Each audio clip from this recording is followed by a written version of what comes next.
Hello all, welcome to Roja's my vlogs. మనం ఇవాళ శ్రీ విష్ణు సహస్రనామ స్తోత్రములోని 26వ పాదము 26th పాద నేర్చుకుందాము.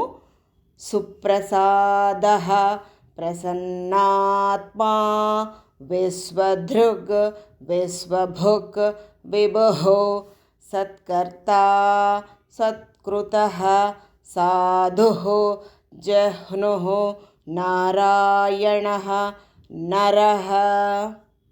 సుప్రసాద శుభప్రదమైన అనుగ్రహమే స్వభావముగా కలవాడు అంటే ఏమిటి? ఇక్కడ మనకు అర్థమవుతోంది. శుభప్రదమైన అనుగ్రహం అంటే ఏంటి? ఆయన మనని అనుగ్రహిస్తే అంతా మంచే అన్నమాట. శుభాలనే అనుగ్రహిస్తాడు, మంచినే అనుగ్రహిస్తాడు. తనకు అపకారం తలబెట్టిన శిశుపాలుడు వంటి వారికి కూడా మోక్షాన్ని ఇచ్చాడు కాబట్టి ఆయన సుప్రసాదుడు. ప్రసన్నాత్మా, ప్రసన్నత అంటే ఏంటి? సంతోషము, ఆత్మసంతృప్తి కదా. ప్రసన్నతే స్వభావముగా కలవాడు, సంతృప్త స్వభావుడు అన్నమాట. రజస్తమో గుణాలచే కలుషితము కాని అంతఃకరణము కలవాడు, కరుణా స్వభావము కలవాడు. ప్రసన్న స్వభావుడు అంటే ఏంటి? దయాళు అన్నమాట. కరుణ నిండినవాడు. లేకపోతే ఇంకొక అర్థం ఏంటి? పొందబడిన సకల కామనలు కలవాడు, సకల కోరికలు తీర్చువాడు.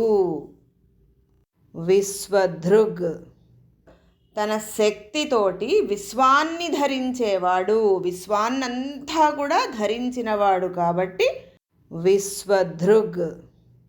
విశ్వభుక్, విశ్వాన్ని భుజించినవాడు. విశ్వాన్ని భుజించడం ఏంటి? ప్రళయ సమయంలో విశ్వాన్నంతటిని ఏకీకరణం చేసి తనలో లయం చేసుకుంటాడు కదా. విశ్వాన్ని భుజించినవాడు అని విశ్వభుక్ అని అంటారన్నమాట. విభుహు, బహువిధాలుగా ఉన్నవాడు అంటే ఏంటి? చాలా రూపాలుగా, చాలా విభూతులుగా ఉన్నవాడు. ఒక రూపం అంటూ లేదు కదా. విశ్వమంతా వ్యాప్తి చెంది ఎన్నో రూపాలతో వెలిగిపోతూ ఉన్నవాడు. హిరణ్య గర్భాది బహువిధ రూపాలతో తానే వెలయుచున్నవాడు. నిత్యం విభుం అంటారు కదా. నిత్యుడు, శాశ్వతుడు, వివిధ రూపాలలో ఉండేవాడు అన్నమాట విభుహు అంటే. సత్కర్త, సత్కార్యములంటే ఏంటి? మంచి పనులు. సత్కర్త అంటే ఏంటి? మంచిని చేసేవాడు. ఎప్పుడూ కూడాను మంచినే చేసేవాడు. సత్కర్మలకు సత్ఫలాలనిచ్చి సత్కరించేవాడు కాబట్టి సత్కర్త అని అంటారన్నమాట. సత్కృత, పూజ్యులైన వారి చేత కూడా పూజింపబడేవాడు. పూజ్యులు కూడా ఆయన్నే పూజిస్తారు, అందుకని సత్కృత అని అంటారు. సాధుహు, సరళ స్వభావుడు. స్వభావుడు అంటే ఏంటి? ప్రవర్తన, బిహేవియర్. సరళ స్వభావుడు అంటే ఏంటి? చాలా మంచిదైనటువంటి స్వభావం అన్నమాట. Honest and straight forward behaviour. న్యాయమైన మార్గంలో ప్రవర్తిల్లేవాడు. సకల సాధకుడు అంటే అసలు ఆయనకి చెయ్యలేనటువంటి పని ఏమైనా ఉంటుందా? ఉండదు. అన్ని పనులను సాధించేవాడు కాబట్టి సాధుహు అని అంటారన్నమాట. జహ్నుహు, చేర్చువాడు, సంహరించేవాడు.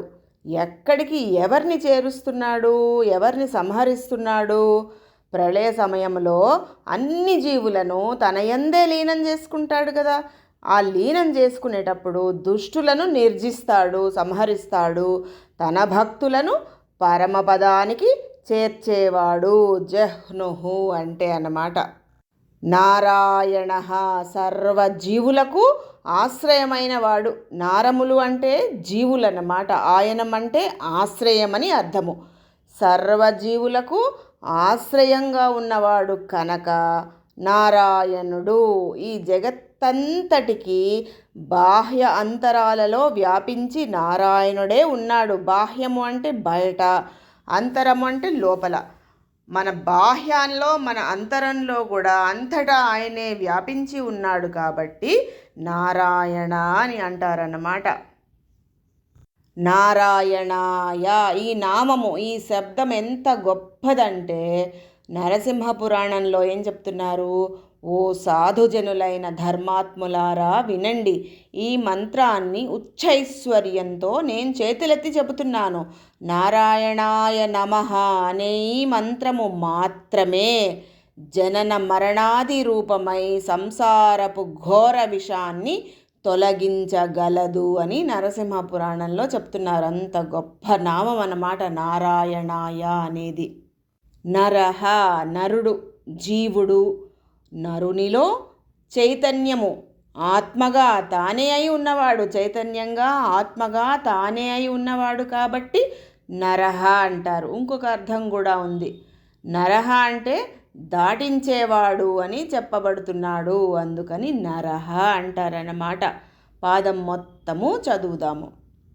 సుప్రసాదః ప్రసన్నాత్మా విశ్వదృగ్విశ్వభుగ్విభుః సత్కర్తా సత్కృతః సాధుః జహ్నుర్నారాయణో నరః. ఈ పాదాన్ని పునర్వసు నక్షత్రము 2వ పాదంలో పుట్టినవారు రోజు చదువుకుంటే మంచిది. రేపు 27వ పాదము నేర్చుకుందాము. Thank you for watching.